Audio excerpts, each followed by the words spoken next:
اعوذ باللہ من الشیطان الرجیم بسم اللہ الرحمن الرحیم رب اشرح لی صدری ویسر لی امری واحلل عقدۃ من لسانی یفقہوا قولی واجعل لی وزیرا من اہلی یا رب زدنی علما یا رب زدنی علما یا رب زدنی علما آمین ثم آمین۔ السلام علیکم ورحمۃ اللہ وبرکاتہ۔ شہزادے بچے کیسے ہیں؟ پیارے بچے کیسے ہیں؟ میری ٹیچرز، میرے دوست احباب، میری فیملی، میرے پیارے پیارے سارے لوگ کیسے ہیں؟ مجھے امید ہے آپ خوش ہوں گے۔ اس کے ساتھ ہی ہم نے لیسن کی طرف آتے ہیں۔ پچھلی آیات میں حضرت عیسیٰ علیہ السلام کے اللہ کے بندہ ہونے کی وضاحت کی گئی اور آیات محکمات اور آیات متشابہات کے متعلق تفصیل سے بتایا گیا کہ ہمیں آیات محکمات کی روشنی میں اپنے مطلب کی وضاحت کرنی چاہیے۔ آیت نمبر 8 پڑھتے ہیں۔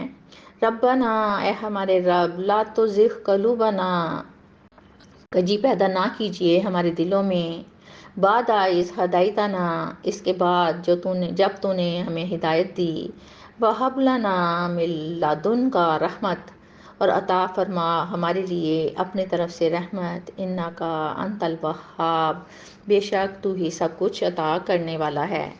اس آیت میں وہ لوگ جن کو اللہ تعالیٰ نے حکمت اور علم سے نوازا وہ متقی بھی ہیں، اللہ تعالیٰ سے ڈرنے والے بھی ہیں، خوف خدا بھی رکھتے ہیں۔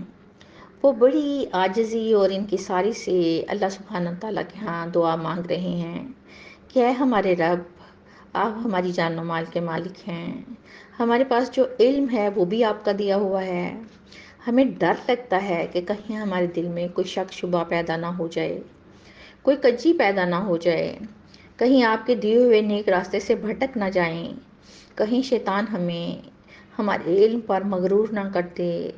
اے اللہ، آپ ہمیں استقامت عطا فرمائیں۔ ہمیں خوف ہے کہ ہم جو نور کے راستوں پر چل رہے ہیں کہیں ظلمات میں نہ بھٹک جائیں، بلکہ اے اللہ ہم پر اپنا مزید فضل و عنایت فرمائیے تاکہ محنت سے علم کی کمائی ہوئی پونجی ضائع نہ ہو جائے اور ایسا نہ ہو کہ ہمارا دل سیدھے ہونے کے بعد کج روی کا شکار ہو جائیں۔ نبی اکرم صلی اللہ علیہ وآلہ وسلم امت کو سنانے کے لیے اکثر یہ دعا کیا کرتے تھے کہ اے اللہ ہمارے دلوں کو ثابت قدم رکھیے گا اپنے دین کی طرف، اور ہم لوگوں کو بھی اپنے رب سے یہی دعا کرنی چاہیے کہ اے اللہ اپنے علم کے خزانوں سے ہمیں بھی علم عطا فرما۔ آیت نمبر 9 پڑھتے ہیں۔ ربنا، اے ہمارے رب، یعنی کہ وہ لوگ یہ بھی دعا کرتے ہیں، ربنا انکا، اے ہمارے رب، بے شک تو جامع الناس لیومن، تو جمع کرنے والا ہے لوگوں کو اس دن، لا ریب فی، جس کے آنے میں کوئی شک نہیں، ان اللہ، بے شک اللہ تعالیٰ، لا یخلف المیعاد، اپنے وعدوں کے خلاف نہیں کرتا۔ اس آیت میں بھی وہی لوگ جو ہدایت یافتہ ہیں، علم والے ہیں، متقی ہیں، اللہ سے ڈرتے ہیں کہ کہیں وہ سیدھے راستے سے بھٹک نہ جائیں، اللہ تعالیٰ سے بار بار دعا مانگ رہے ہیں۔ اس آیت میں وہ لوگ اللہ سے دعا مانگتے ہوئے کہتے ہیں، اے اللہ ہمارا ایمان ہے کہ قیامت آئے گی، ہم سب لوگ آپ کے حضور جمع ہوں گے، اپنی زندگی میں کیے ہوئے ہر اچھے برے عمل کا حساب دیں گے۔ ہم ڈرتے ہیں اس دن سے جس کے آنے میں کوئی شک نہیں کہ وہ دن ضرور آ کر رہے گا، اور کم عقل لوگ یعنی زائغین اور کجرو لوگ جو چھوٹے چھوٹے مسائل کو بڑا بنا کر آپس میں جھگڑا کرتے ہیں، سب کا دو ٹوک فیصلہ ہو جائے گا، پھر ہر اس مجرم کو جو کہ دنیا میں ہٹ درمی پر قائم رہا اور اپنی انا اور کجروی کی وجہ سے جھگڑتا رہا، اسے سزا بھگتنی پڑے گی۔ یہ میرے اللہ کا وعدہ ہے، کیونکہ اللہ سبحانہ تعالیٰ کا وعدہ اتنا ہی سچا ہے جتنے اللہ تعالیٰ کی ذات، اللہ تعالیٰ کی کائنات، اللہ تعالیٰ کی تخلیق، اللہ تعالیٰ کی ہر بات سچ ہے، اور اللہ تعالیٰ بالکل اپنے وعدے کے خلاف نہیں کرتے، اور اس بات سے ہمیں تسلی ہو جاتی ہے کہ ہم جس استقامت کے راستے پر چل رہے ہیں اس کا صلہ ہمیں ضرور ملے گا۔ ہمارا زائغین کے خلاف راستہ اختیار کرنا ہماری بدنیتی اور نفسانیت کی وجہ سے نہیں ہے، بلکہ اے اللہ ہم تیری رحمت کے طلبگار ہیں۔ آیت نمبر सूरत आल इमरान की आयत नंबर 10 पढ़ते हैं। इन्नल्लज़ीना कफ़रू, बेशक वो लोग जिन सब ने कुफर किया, लन तुगनी या अनहुम, हरगिज़ ना बचा सकेंगे उनको, अमवालुहुम, ना उनके माल, वला औलादुहुम, ना उनकी औलाद, अमवालुहुम वला औलादुहुम, उनके माल और ना ही उनकी औलाद, मिनल्लाहि शैअ, अल्लाह के अजाब से कुछ भी, व उलाइका हम वकूदुन नार, और वही लोग हैं ईंधन हैं आग का। अस्तगफिरुल्लाह। पिछली आयत में क़यामत का जिक्र फरमा कर अल्लाह सुब्हानो तआला इस आयत में काफिरों का अंजाम बता रहे हैं कि क़यामत में वो लोग जिन्होंने कुफ्र किया, यानी अल्लाह और उसकी आयत से मुंह मोड़ा और इनकार किया, क़यामत के दिन कुछ भी काम ना आएगा। क़यामत का दिन वो दिन है, उस दिन किसी का माल या औलाद उसे नहीं बचा सकेगा। हत्ता कि क़यामत के दिन एक वालिद कहेगा कि मेरा ये बेटा अल्लाह ताला आप ले लो, मुझे बख्श दीजिए। ऐसा कुछ नहीं होने वाला। अल्लाह ताला फरमाते हैं, अगर तुम लोग ये कहो कि आसमान और ज़मीन में जो कुछ है, ए अल्लाह, हम वो फिदिये के तौर पर देने को तैयार हैं, तो बात नहीं बनेगी। इन हयात में असली खताब वफ़द निजरान से था, जिसे ईसाई मज़हब कौम की सबसे बड़ी जमात कहना चाहिए। इमाम फ़खरुद्दीन राज़ी ने मोहम्मद बिन इसहाक़ की सीरत से नकल किया है कि जिस वक्त ये वफ़द नजरान से मदीना की तरफ रवाना हुआ, तो उनका बड़ा पादरी यानी अबू हारसा बिन अलकमा खच्चर पर सवार था। खच्चर ने ठोकर खाई तो उसके भाई कर्ज बिन अलकमा की ज़बान से निकला, तहसलबात।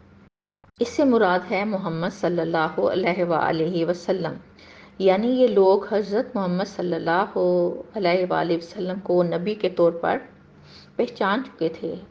अबू हारसा ने कहा, वल्लाह, हम खूब जान चुके हैं कि ये वही नबी हैं जिनकी बिशारत हमारी किताबों में दी गई थी।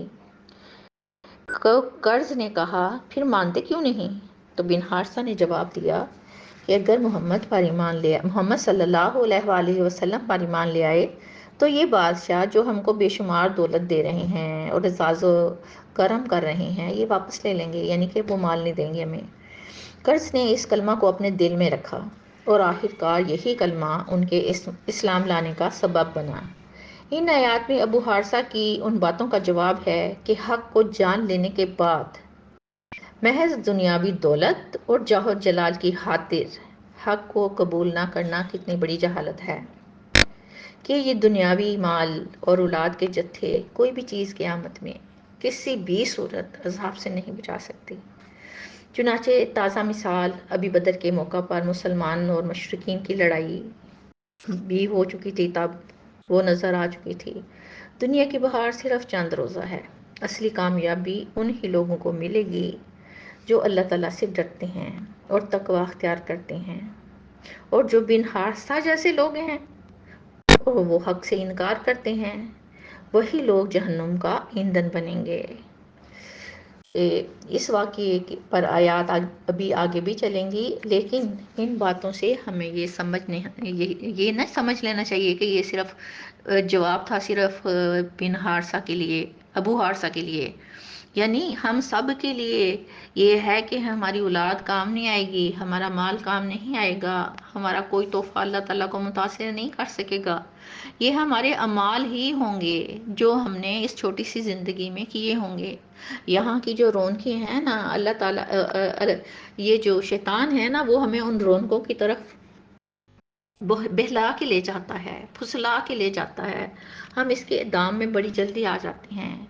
हमें ये सोचना है, ये देखना है कि चंद रोज़ा ज़िंदगी है, टाइम पीछे बड़ा थोड़ा रह गया है, हमारे पास कुछ नहीं है आगे देने को। पेपर देना ना, तैयारी करनी है ना, तो तैयारी कैसे करनी है? वो अमाल की तैयारी है।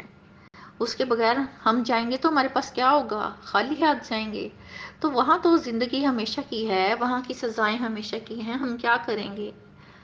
अल्लाह ताला से दुआ है, अल्लाह ताला हमें से हमारी सीधे रास्ते की तरफ रहनुमाई फरमाइए। हम भटक गए हैं मेरे मालिक, हमें हाथ पकड़ कर अपने रास्तों की तरफ ले चलिए।